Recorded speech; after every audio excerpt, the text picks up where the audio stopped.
diferencias son enormes. Y quiero reiterar, esto es un evento de emprendimiento para venezolanos, incentivado, creado por Opción Venezuela, es una asociación no gubernamental venezolana que está cumpliendo 15 años este 2007 y nosotros somos el primer evento internacional. Entonces, bueno, pasamos de un empresario, de una mujer de marketing, que es Madeleine, pasamos a un empresario, comunicador, publicista, que es Max, nos vamos al área de ingeniería, coaching y de las letras con Lisette, y nos tenemos que ir al área de la ciencia. Y eso es un tema complejo porque muchos no los entendemos. Y una de las cosas que a mí me llamó mucho la atención del siguiente ponente es que él tiene una capacidad maravillosa de explicar lo que tiene que ver con ciencia, que es súper complejo, y la gente lo puede entender ligerito. Y por esa razón, César Rodríguez está con nosotros el día de hoy. Y bueno, ¿quién es? Especialista en tecnología de alimentos, experto en nutrición, fundador de MP Nutrition Foundation y por supuesto venezolano, y está con nosotros el día de hoy. César.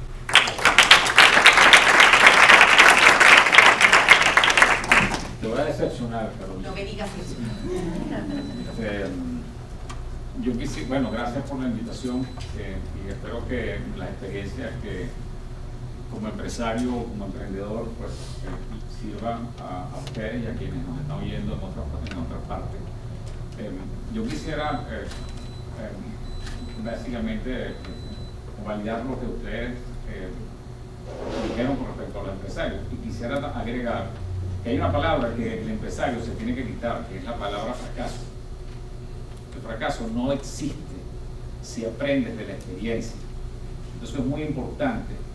Una característica de todo empresario o emprendedor básicamente es que le gusta correr riesgo, siempre anda en la búsqueda de oportunidades, siempre anda en la cacería. Así que los invito a que no tengan el temor de emprender, no tengan el temor de correr riesgo. Y voy a citar a Robert Kennedy, quien dijo que si estabas dispuesto a perder mucho, entonces ganarás mucho. Entonces, eso es una característica del empresario, correr riesgo. Bueno, yo comencé mi carrera como empresario o como emprendedor en el año 1984, recién me graduaba de Texas A&M University en Ciencia y Tecnología de Alimentos, pero duré como 3 años como asistente de investigaciones estudiando nutrición vegetal en sistemas ejecutivos hidropónicos. Entonces, cuando regresé a Venezuela en el año 84, decidí incursionar en un cultivo semicomercial, cultivos hidropónicos. Era algo totalmente novedoso en Venezuela. Fui de los primeros que arrancó con cultivos realmente hidropónicos con la técnica del flujo de nutrientes, y tuvimos mucho éxito porque introdujimos productos como el tomate, cherry, el pepino europeo, el pimentón, etcétera, etcétera. Realmente la cosecha fue muy buena, pero el producto más importante que salió y lo más bello que salió de esa experiencia, que fue en Guiripa, Santa Simio, Estado de Aragua, es que ahí conocí a quien hoy es mi esposa y tenemos 31 años de casados. ahí también un producto importante, mi primera hija, Ana Karina Rodríguez, y pues tenemos 3 niños de los cuales estamos muy orgullosos. Parece mentira, pero en esta pequeña población de 2.000 habitantes en donde arranqué este proyecto en las primeras etapas de mi vida, tuve 2 experiencias que marcaron el futuro como empresario. La primera experiencia, y recuerdo que estuvimos en producción, es que padecía de un problema en la columna y tuve que ser sometido a una operación de la columna que me inhabilitó por casi un año. Duré 6 meses con un tubo de yeso. En aquel momento todavía se utilizaba el yeso de aquí a aquí, y había pasado un mes cuando ya toda la producción y todo el cultivo había caído, que fue la lección que aprendí, que no puedes montar un negocio que dependa 100% de tu salud. Es muchísimo riesgo. O te buscas un aliado, pero ese evento marcó la forma cómo iba yo a estructurar mi futuro negocio. El otro evento importante, faltó algo, ahí se borró algo. El otro. Aquí supuestamente debe haber magia, tú ves que yo no estoy en la parte de publicidad. Aquí debe haber un tomate, un pimentón totalmente rojo. Y parece mentira, pero este fue el comienzo de una gran oportunidad. Resulta ser que cuando los pimentones que nosotros producíamos iban a los anaqueles que se cosechaban pintón, como tradicionalmente se hace en Venezuela, los pimentones se ponían completamente rojos. Y eso,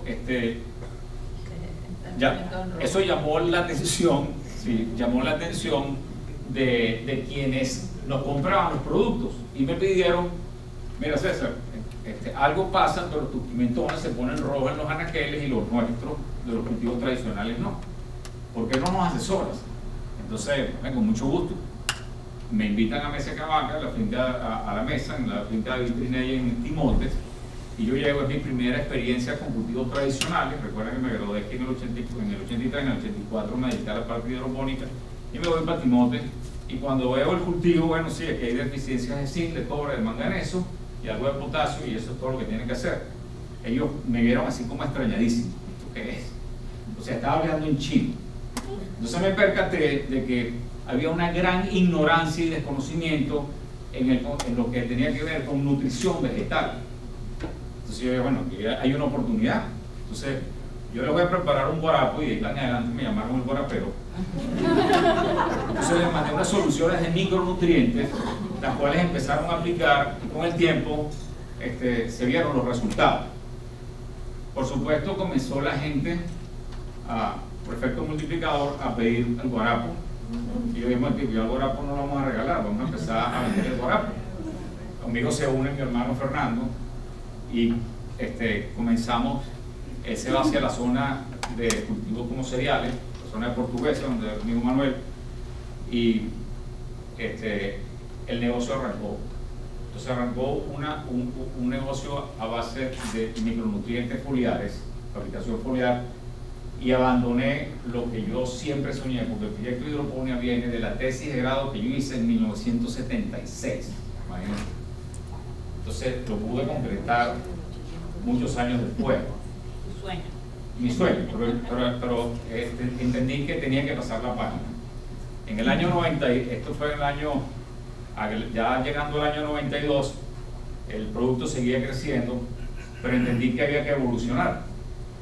Y por cuestiones del destino, tuve la oportunidad de conocer a un noruego llamado Tore Frimanslund, que conjuntamente con mi cuñada María Elisa Flores me ayudaron a conectar con el grupo industrial más grande de Noruega, Norsk Hydro, que pertenecía al Estado noruego, una empresa súper enorme, grande como la PDVSA de Noruega, que tenían oficinas en Venezuela, y producto de la forma como yo soy, pude lograr que nos dieran la representación de la empresa para Venezuela. No voy a entrar en detalle porque no tengo mucho tiempo, pero una historia larga, corta, fue que logramos la representación del grupo y comenzamos a importar fertilizantes en un mercado altamente subsidiado. Fuimos la primera empresa en 1992 que empezamos a competir con el Estado, con Presidente. Por supuesto, vino una reacción por parte del Estado, pero eso no importa, simplemente estamos empeñados en posicionarnos en el mercado. Afortunadamente, las técnicas que utilizamos de comercialización nos permitieron vender productos 3 y 4 veces a los productos del Estado, por la respuesta que hubo de campo. Entonces era un negocio interesante, y aprendí lo que lo había aprendido ya con el fertilizante foliar, lo importante que es poder satisfacer la necesidad del cliente. Pero también entendí que el cliente no siempre tiene la razón, porque en el caso de los agricultores no tenían idea de lo que había que ofrecerles, pero teníamos que aportarle la solución. Entonces ahí viene la parte ética de uno como emprendedor, como empresario. Tienes que tratar de darle y orientar a tu cliente de la manera más adecuada, y de esa manera tú te posicionas fuertemente en el mercado, darle la solución al problema, y no solamente él sabe cuál es la solución que él tiene, que necesita. Entonces, ¿qué pasó conmigo? Se me adelantó.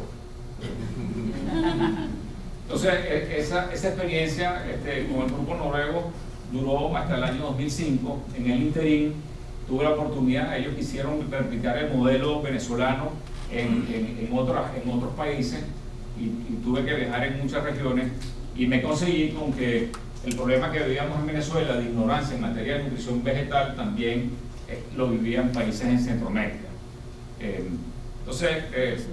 Pero viví un evento que realmente me marcó también en el futuro. Estamos hablando del año 97-98. En mi visita de campo en Guatemala, veo un niño totalmente desnutrido. Y eso me marcó. Yo digo, bueno, sabemos cómo resolver el problema a nivel de las plantas. ¿Qué se está haciendo para resolver el tema a nivel de los niños? Bueno, eso simplemente, esa imagen quedó fijada en mi cabeza. Este proyecto con los noruegos duró hasta el 2005. La situación política del país se estaba complicando y ellos dijeron, mira César, nosotros no queremos seguir, te vendemos nuestra participación. Entonces decidí comprarle el 60%, que era lo que ellos tenían. A partir de ese momento fui muchísimo más agresivo en las inversiones que hacíamos en Venezuela. Entonces construí unas plantas de mezcla física de fertilizantes, un almacenador importante, e hice una integración vertical del negocio. La paradoja en Venezuela es que tu éxito es tu fracaso. O sea, tú tienes que saber dónde está la raya amarilla, y si no, pregúntele a tantas empresas que han sido apropiadas, ¿no? Yo realmente creo que soy un individuo de principios y no me quise corromper. Yo dependía 100% de las importaciones, y el tema de las divisas, el tema de las alcabalas, el tema de las aduanas, era algo insoportable. Y bueno, por cuestiones ya de tipo personal decidí cerrar ese capítulo, muy a mi pesar, porque habíamos comenzado también con un proyecto de un IESA agrícola, porque yo estoy convencido de que el país no sale adelante si no creamos una nueva gerencia agrícola. Estoy convencido si no se hace una nueva política de fertilizantes adecuada a las necesidades del país. O sea, en pocas palabras, hemos retrocedido cerca de 40 años en Venezuela en materia de política de fertilizantes. Entonces decidimos venirnos a Venezuela de manera intertextuosa, porque hubo un tema también de seguridad que no voy a hablar al respecto. De la noche a la mañana, pues la familia estaba... Eso fue en el año 2009, y despertó en mí aquella imagen de aquel niño desnutrido. Y bueno, ok, estoy en un país donde están los recursos tecnológicos para elaborar algo que yo considero puede ser la solución. Entonces estudié muchísimo el tema de la nutrición, estudié muchísimo qué era lo que se estaba haciendo a nivel internacional, y llegué a la conclusión de que lo que se estaba haciendo a nivel internacional no estaba funcionando, porque el tema de la nutrición básicamente atienden el tema del yodo, la vitamina A, el zinc, el hierro de manera aislada, y la nutrición no funciona aquí. Aquí tenemos un doctor nutricionista, es como una orquesta que tiene que estar bien armonizada, el tema de la nutrición. Entonces me embarqué en tratar de desarrollar un producto, después de seguir muchos criterios, que pudiera suministrarle a niños menores de 5 años, entre 6 meses y 5 años, las vitaminas, los minerales y las proteínas que requieran. Entonces terminé básicamente en un producto que es un formato de gel monodosis, siguiendo las directrices de la Organización Mundial de la Salud. Este producto, y se ha invertido muchísimo tiempo y dinero en tratar de aprobarlo, certificarlo. Abrimos oficinas en Etiopía, en Haití, y hemos hecho pruebas clínicas en Sierra León, la última fue en Malasia, y es un producto que realmente, la paradoja de todo esto, amigos, es que esto lo concebí yo tratando de resolver un problema en África, en Haití, y ahora el problema lo tenemos en Venezuela, más grave que nunca.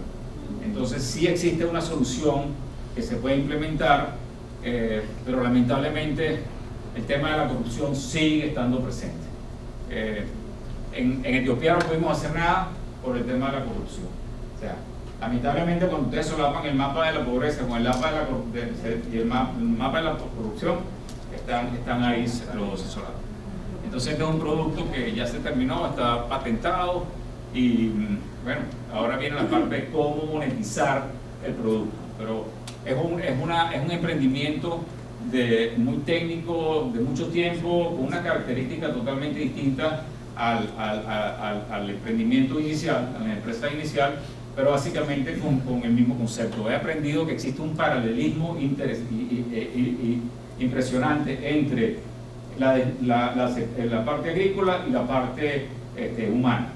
Estamos, así como hay deficiencia de micronutrientes a nivel global en la parte agrícola, estamos viviendo exactamente el mismo problema de deficiencia de micronutrientes en la parte humana. Entonces, fíjense ustedes, cada 6 segundos muere un niño por desnutrición. Así que, sí, que porque me están quedando 5 minutos, ya me están quedando 5 minutos. Ahora rápido. De todos los niños que mueren menores de 5 años, el 66% muere por desnutrición. Simplemente hablamos de malaria, hablamos de SIDA, y fíjense la importancia de la desnutrición. Si el niño no muere, tu cerebro crece 70% de los 2 primeros años. Es un individuo que va a tener un coeficiente intelectual que no va a pasar de 80, por lo tanto va a ser un individuo improductivo, un individuo sano, un niño, un adulto con problemas gravísimos que compromete el futuro realmente del país. Y en ese dilema estamos nosotros ahora con Venezuela. El futuro de Venezuela está seriamente comprometido. El que le diga a ustedes que contamos con el recurso humano para salir adelante, eso está entre comillas. Esta cuestión hay que atenderla y hay que atenderla con la celeridad del caso. El costo de la desnutrición ha sido medido de acuerdo a la CEPAL. En el caso de Centroamérica, Panamá y República Dominicana, 6.6 billones es el costo de la desnutrición anual. Con eso pueden construir 1.1 millones de casas. En Texas, para que sepan, porque eso no es un problema nada más de países en desarrollo, el costo es 9.9 billones. En Estados Unidos es 160 billones, el costo mundial es de 500 billones y nada más se necesitan 30 billones para resolver el problema. ¿Usted sabe cuánto nos gastamos en helados y cuánto nos gastamos en perfume?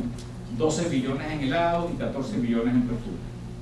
Así que, adelante.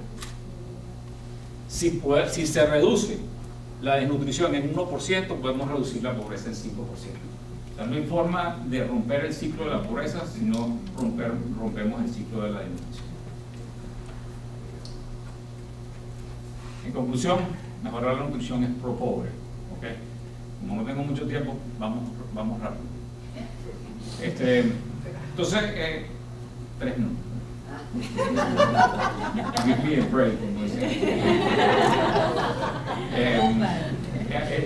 Aquí en Estados Unidos, además del proyecto de BNP, que también tenemos una fundación, BNP Nutrition Foundation, promoví una empresa de fármacos y de suplementos nutricionales con un aprendizaje tremendo sobre lo complicado que es este mercado. Este no es un mercado fácil. No es suficiente con tener un buen producto, no es suficiente con tener buena producción. Si no conoces los canales de comercialización, si no conoces lo sofisticados que son los canales de comercialización, es muy difícil entrar en la cadena. Es muy difícil.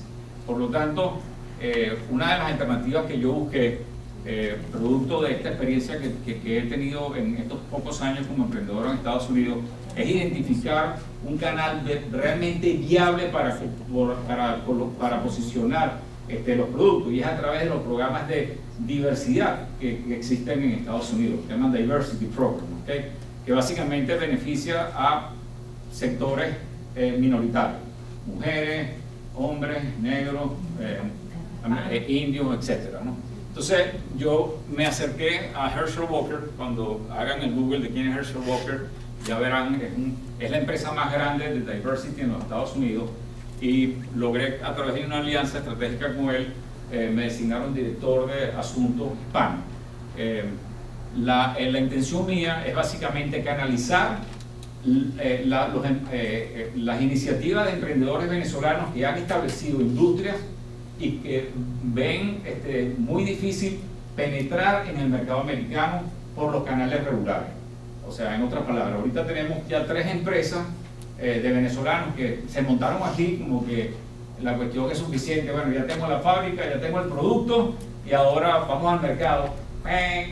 Comenzaron las banderas, las alarmas. Entonces, Sin embargo, a través de los programas de diversity, son entradas realmente viables para penetrar el mercado. Y en este caso, esta empresa, como le dije, se llama H. Walker Enterprises, es un canal bien efectivo. Este es Herschel Walker, de nuevo, como ya no tengo tiempo, pero es un tipo insigne aquí en los Estados Unidos, y estos son las diferentes áreas de experiencia y de servicio. Es muy grande en la parte del food supply, es el tercer proveedor de McDonald's, en el caso de pollo, más de 150 millones de libras de pollo. Estamos hablando de un conglomerado muy importante de servicios en todas estas áreas. Entonces, a ver, esto más o menos le da una idea de los tipos de clientes y por donde podemos canalizar productos de venezolanos, de emprendedores, no solamente de venezolanos, pero me estoy concentrando en los venezolanos por razones obvias, ¿no? Entonces, bueno, quisiera compartir un poco más de mi experiencia como emprendedor. Es un reto, no es imposible, no es difícil hacer negocios aquí en los Estados Unidos comparado con Venezuela. Lo único es que tenemos que entender muy bien el sistema, tenemos que entender muy bien la legislación, porque aquí te demandan por cualquier cosa. Tenemos que conocer muy bien el terreno.